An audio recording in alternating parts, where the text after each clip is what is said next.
Question is Vika from Ukraine, and she asked, is Classtime better suited for formative tasks and assessments? So no, it is not better suited for it. It is really up to you how you want to use it. Many schools or teachers use it for both, right? So the spectrum is very wide. It really depends on your session settings, how you set it up, your environment, what kind of questions you want to ask. But so basically, if I can give you a quick idea, so one of the great advantages of Classtime is that it's very easy to set up a new session, right? So when I'm here, I can, show solutions immediately or only allow one attempt. I can put a timer. I can set a schedule. I can shuffle answer options and questions. It really depends on how I want to do the class. It's very easy for students then to join by code and then do the formative or summative assessment. We do have, different factors such as partial grading that will allow you, let me move this over, to change the number of points, for example, that you want, partial grading, different types of questions that allow you to test for different skills and competencies. So it really depends on you how to use this. But the short answer is no. Teachers really use it for both formative and summative assessment. Next question is from Rizana from Kosovo. I'm a math teacher and I would love to know how I can insert tasks where my students will have to write in math symbols. Yes, that is actually a request we do get a lot, and the short answer is that we do not have a math input editor at this point for students. The only thing we do have, and let me just go to our free library and look for a lesson plan on math, right? So I'll just add this one, for example. Let's go here. And then where was it? Finding percentages. Oh, okay, I added a couple of times before. Great. So you can, always go in here, for example. Let me look at this one.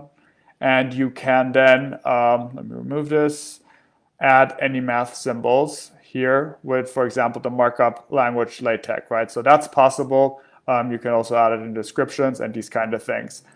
Students, however, will get a free text response. This will look something like this. So let me close this.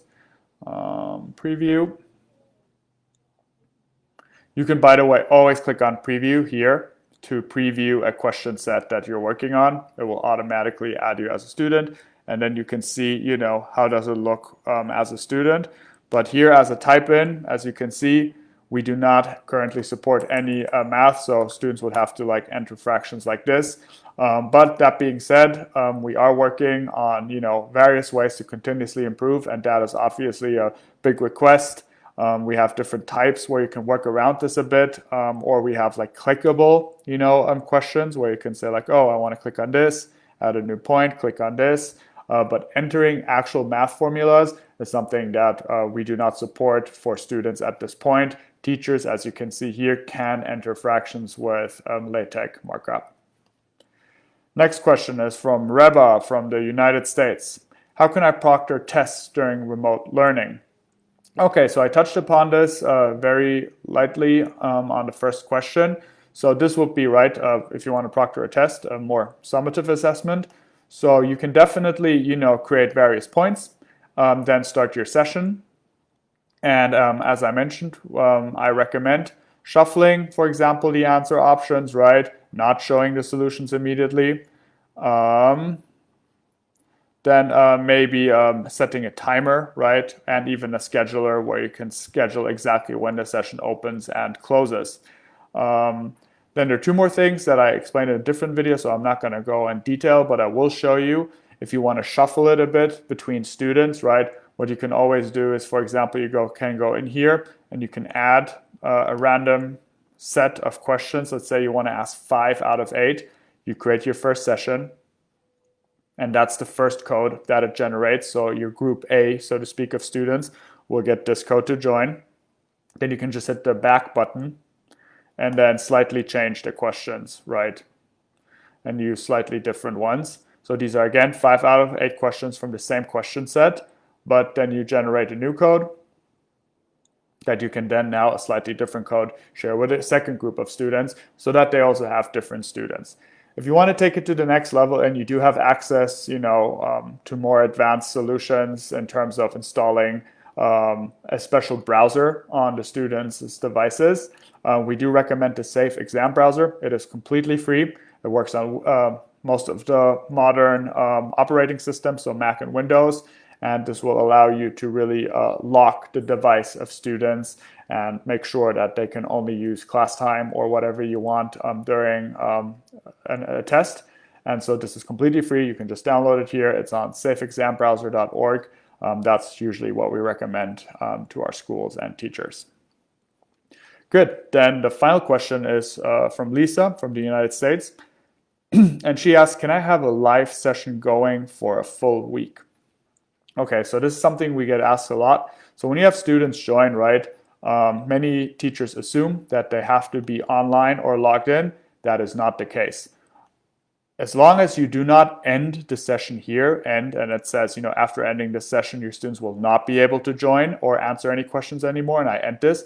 As long as I don't end the session, students can always join, or if I don't have a scheduled time, obviously, but if it's open, students can always join with the code or the link that you can just copy here, right? And they will always be able to see the questions and answer. So now I just copied this link. And so even when I log out completely as a teacher, so I'm not even signed in anymore and I can close my laptop, but when a student comes and uses this link to join, right, oh, I'm actually already logged in, but once they log in, they can start working on these questions, and that will definitely, work.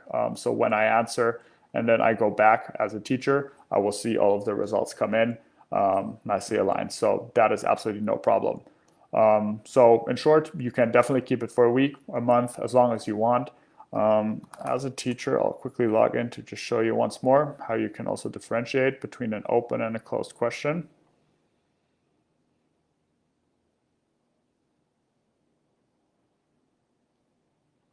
You will go here to sessions at the top, and then on the left-hand side, you see active sessions, right? And ended sessions will be grayed out, which here we have one example.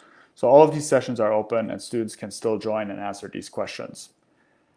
Great, that was it. So just another reminder, go to classtime.com. If you are looking for the blog post, go to the blog and you will find our invitation to the Summer Academy here, where you can at the bottom then click on Apply Now or click on the link in our video. We look forward to welcoming you next Monday in the Academy. Thanks, and if you have any questions, of course, always add it in the comments. And see you next Tuesday. Bye-bye.